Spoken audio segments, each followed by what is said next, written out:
오늘 우리에게 주시는 하나님의 말씀은 열왕기하 18장입니다. 열왕기하 18장의 말씀을 우리 드라마 바이블로 함께 읽도록 하겠습니다. 제 18장. 이스라엘의 왕 엘라의 아들 호세아 제3년에 유다 왕 아하스의 아들 히스기야가 왕이 되니 그가 왕이 될 때 나이가 25세라. 예루살렘에서 29년간 다스리니라. 그의 어머니의 이름은 아비요 스가리아의 딸이더라. 히스기야가 그의 조상 다윗의 모든 행위와 같이 여호와께서 보시기에 정직하게 행하여 그가 여러 산당들을 제거하며 주상을 깨뜨리며 아세라 목상을 찍으며 모세가 만들었던 놋뱀을 이스라엘 자손이 이때까지 향하여 분향함으로 그것을 부수고 느후스단이라 일컬었더라. 히스기야가 이스라엘 하나님 여호와를 의지하였는데 그의 전후 유다 여러 왕 중에 그러한 자가 없었으니 곧 그가 여호와께 연합하여 그에게서 떠나지 아니하고 여호와께서 모세에게 명령하신 계명을 지켰더라. 여호와께서 그와 함께 하심에 그가 어디로 가든지 형통하였더라. 저가 아수르 왕을 배반하고 섬기지 아니하였고 그가 블레셋 사람들을 쳐서 가사와 그 사방에 이르고 망대에서부터 견고한 성까지 이르렀더라. 히스기야 왕 제4년 곧 이스라엘의 왕 엘라의 아들 호세아 제7년에 아수르의 왕 살마네셀이 사마리아로 올라와서 애워쌌더라. 3년 후에 그 성읍이 함락되니 곧 히스기야 왕의 제6년이요 이스라엘 왕 호세아의 제9년에 사마리아가 함락되매 아수르 왕이 이스라엘을 사로잡아 아수르에 이르러 고산 강가에 있는 할라와 하볼과 메대 사람의 여러 성읍에 두었으니 이는 그들이 하나님 여호와의 말씀을 듣지 아니하고 그의 언약과 여호와의 종 모세가 명령한 모든 것을 따르지 아니하였음이더라. 히스기야 왕 제14년에 아수르의 왕 산헤립이 올라와서 유다 모든 견고한 성읍들을 쳐서 점령하매 유다의 왕 히스기야가 라기스로 사람을 보내어 아수르 왕에게 이르되 내가 범죄하였나이다. 나를 떠나 돌아가소서. 왕이 내게 치우시는 것을 내가 당하리이다. 아수르 왕이 곧 은 300달란트와 금 30달란트를 정하여 유다 왕 히스기야에게 내게 한지라. 히스기야가 이에 여호와의 성전과 왕궁 곳간에 있는 은을 다 주었고 또 그때 유다 왕 히스기야가 여호와의 성전 문의 금과 자기가 모든 기둥에 입힌 금을 벗겨 모두 아수르 왕에게 주었더라. 아수르 왕이 다르단과 랍사리스와 랍사게로 하여금 대군을 거느리고 라기스에서부터 예루살렘으로 가서 히스기야 왕을 치게 하매 그들이 예루살렘으로 올라가니라. 그들이 올라가서 윗못 수도 곁 곧 세탁자의 밭에 있는 큰 길에 이르러 서니라. 그들이 왕을 부르매 힐기야의 아들로서 왕궁의 책임자인 엘리야김과 서기관 셈나와 아삽의 아들 사관 요아가 그에게 나가니 랍사게가 그들에게 이르되 너희는 히스기야에게 말하라. 대왕 아수르 왕의 말씀이 내가 의뢰하는 이 의뢰가 무엇이냐? 내가 싸울 만한 계계와 영역이 있다고 한다마는 이는 입에 붙은 말뿐이라. 내가 이제 누구를 의뢰하고 나를 반역하였느냐? 이제 내가 너를 위하여 저 상한 갈대 지팡이의 애굽을 의뢰하도다. 사람이 그것을 의지하면 그의 손에 찔려 들어갈지라. 애굽의 왕 바로는 그에게 의뢰하는 모든 자에게 이와 같으니라. 너희가 내게 이르기를 우리는 우리 하나님 여호와를 의뢰하노라 하리라마는 히스기야가 그들의 산당들과 제단을 제거하고 유다와 예루살렘 사람에게 명령하기를 예루살렘 이 제단 앞에서만 예배하라 하지 아니하였느냐 하셨나니 청하건대 이제 너는 내 주 아수르 왕과 내게 하라. 내가 만일 말을 탈 사람을 낼 수 있다면 나는 내게 말 2,000마리를 주리라. 내가 어찌 내 주의 신하 중 지극히 작은 지휘관 한 사람인들 물리치며 애굽을 의뢰하고 그 병거와 기병을 얻을 듯하냐?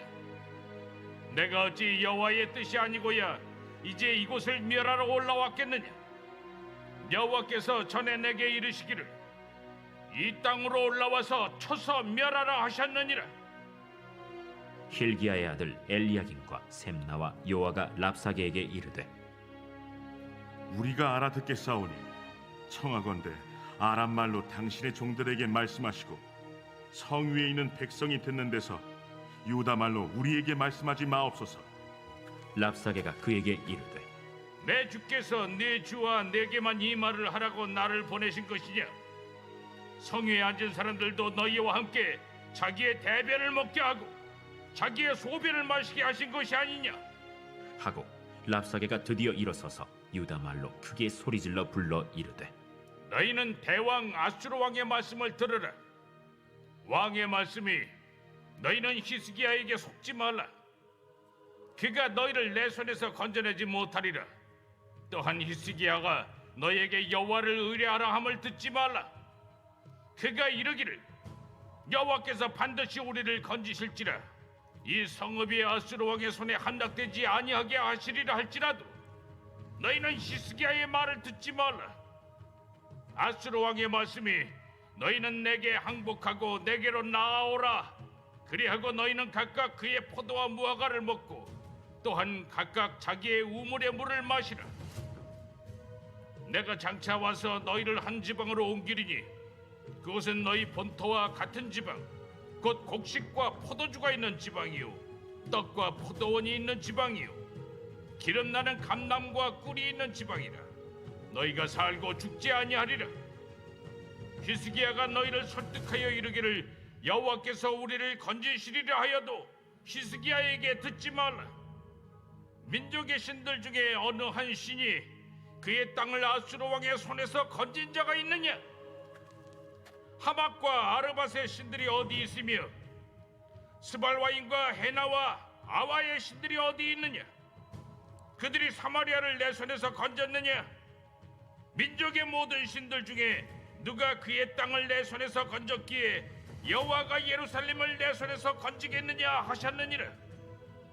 그러나 백성이 잠잠하고 한마디도 그에게 대답하지 아니하니 이는 왕이 명령하여 대답하지 말라 하였습니다.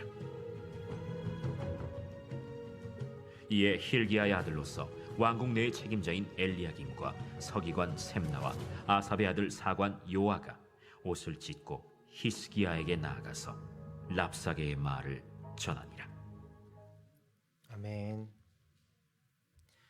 한 사람의 인생을 형성하는데 환경의 요인을 무시할 수 없습니다. 가정의 형편, 부모님의 성향, 친구와의 관계, 교육 환경 등 말이죠. 그래서 부모님들은 자녀들에게 더 좋은 환경을 마련해 주고자 노력하십니다.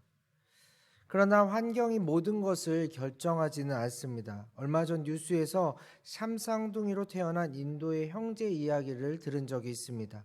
샴쌍둥이란 두 사람의 신체 일부가 붙어서 태어나는 그런 사람을 의미합니다. 그들은 상체는 분리되어 있지만 하체는 함께 쓰는 형제였습니다. 부모는 태어난 지 2개월 만에 그들을 버리고 떠나가 버렸습니다. 그렇게 빈민 수용소에서 자란 형제는 자신들의 절망적인 환경에 머무르지 않고 열심히 전기공학을 공부하며 꿈을 키워 최근 전력공사에 취업했다는 소식이었습니다.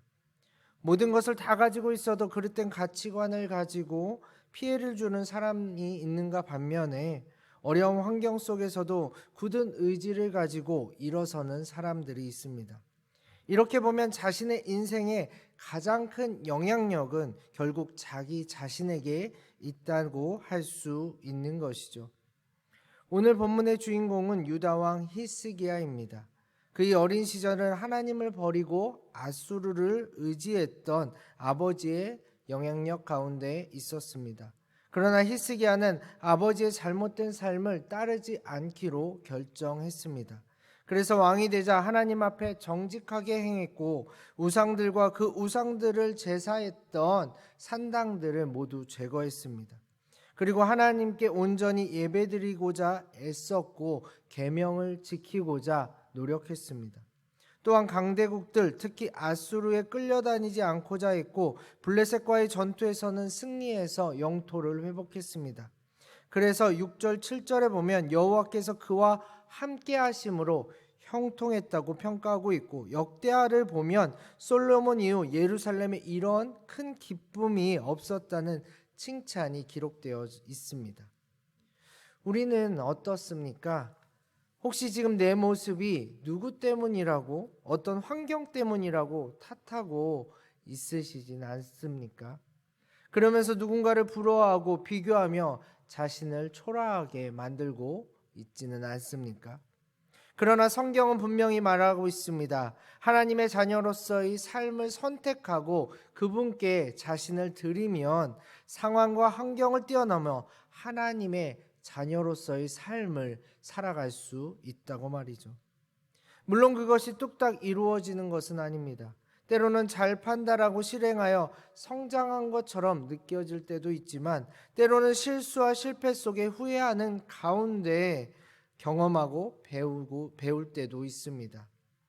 오늘 본문은 히스기야가 신앙으로 결단하고 바른 길을 가고자 했지만 그것이 결코 만만치 않다는 사실을 우리에게 알려줍니다. 본문으로 돌아가 북이스라엘을 멸망시킨 앗소르가 남유다까지 넘보는 상황입니다. 유다의 견고한 성읍들은 거의 점령됐고 이제 마지막 예루살렘 성읍만 남았습니다. 그때 히스기야가 선택한 방법은 아쉽게도 왕궁과 성전의 막대한 금과 은을 앗수르 왕에게 바치는 것이었습니다. 나라에 큰 위험이 처하고 마음이 불안해지자 이제까지 아버지의 길을 따르지 않았던 그도 아버지의 방법대로 행하게 됩니다. 그리고 앗수르 왕은 물러나게 되고 남유다는 급박한 위기에서 벗어나게 되죠. 그러나 과연 그것이 끝일까요? 정말 위기에서 벗어날 것일까요? 절대 아닙니다. 앗수르 왕은 남유다의 보물로 만족하는 사람이 아니었습니다. 악이란 그런 것입니다. 죄란 그런 것입니다. 작은 빈틈이 점점 커져 급기야 아주 큰 건물을 무너뜨리게 만드는 것이죠. 앗수르 왕은 히스기야가 남유다를 올바른 신앙으로 견고히 세우고자 한다는 사실을 알았습니다. 그렇게 한 마음으로 똘똘 뭉치게 된다면 결국 자신의 말을 듣지 않게 될 것이라고도 예상했습니다. 그리하여 17절에 보면 앗수르의 장군들과 대군들을 다시 보내어 예루살렘을 에워쌉니다. 그리고 자신들의 강함을 자랑하고 하나님의 이름을 조롱하며 모욕합니다. 이는 히스기야와 남유다가 하나님에 대한 신앙을 포기하고 항복하여 영원히 자신들의 노예 국가가 되기를 바랬던 것입니다. 그리하여 예루살렘에 고립되어 불안해하고 있는 남유다 백성들에게 이렇게 선포하죠. 이 모든 원인이 히스기야가 하나님을 믿는다고 산당을 제거했기 때문에 생긴 일이라고. 오히려 앗수르에 의해 남유다가 멸망하는 것이 하나님의 뜻이라고.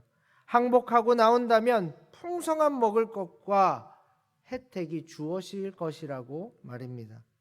그러나 그들이 하고 있는 이 선포, 그들이 하고 있는 이 약속은 완전한 거짓입니다. 지금의 환경의 지배를 받아 불안과 배고픔에 항복하고 만다면 앗수르는 남유다 백성들을 자신들의 나라로 끌고 가 정착하게 살게 하고 이스라엘 백성의 정체성, 하나님의 백성으로서의 정체성을 완전히 없애버릴 계획이었습니다.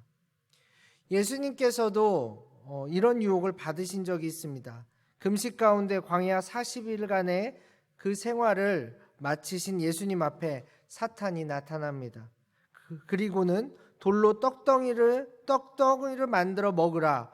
그리고 뛰어내리라. 그리고 내게 절하라 하며 그럴 때 배부를 것이라고, 이 어려움이 넘어갈 것이라고, 내가 모든 세상의 권력을 너에게 주겠다고 약속했습니다. 그러나 우리 예수님께서는 단호하게 이 거짓 약속을 물리치시고 참된 행복의 가치가 오직 하나님께 있음을 선포하시며 하나님의 아들로서의 길을 출발하십니다. 사랑하는 용인영락교회 성도 여러분, 오늘 여러분에게는 많은 선택의 순간이 찾아올 것입니다. 그리고 그 선택을 통해 뿌듯해 하실 수도, 그리고 후회와 아쉬움이 가득하실 수도 있습니다. 그러나 내 이성과 감정으로 더 좋아 보이는 선택이 아닌 우리의 전 인생을 책임져 주시는 하나님의 마음과 뜻을 이룰 수 있도록 기도하며 결정해 보는 것이 어떨까요? 여러분이 예수님처럼 참된 행복의 가치를 위해 노력하고 선택한다면 어떠한 상황 속에서도 주님 주신 형통이 여러분을 통해 흘러 넘치실 것입니다. 나아가 하나님의 자녀로서 삶의 길을 걸어가는 여러분을 통해 오늘도 환경의 지배를 받아 그렇게 어렵게 힘들게 살아가는 사람들이 변화되어 하나님의 행복을 맛보며 복음의 길로 돌아올 것입니다. 이 기대와 소망을 가지고 오늘 하루 하나님과 행복한 동행을 하시길 간절히 소망합니다. 기도하겠습니다. 하나님, 오늘의 삶을 주님께 맡깁니다. 우리가 보기에 더 좋아 보이는 대로 행하는 것이 아니라 하나님의 자녀로서 하나님의 마음으로 기도하고 선택하며 나아가게 하옵소서. 우리의 머리를, 우리의 감정을 복잡하게 만드는 상황들에 휩쓸리지 않게 하시고 우리와 동행하시며 형통으로 인도하시는 하나님 앞에 내려놓게 하옵소서. 나아가 어떠한 상황 가운데에서도 하나님 나라의 길을 당당히 걸어가신 예수님의 뒤를 따라 우리도 누군가의 길이 되게 하옵소서.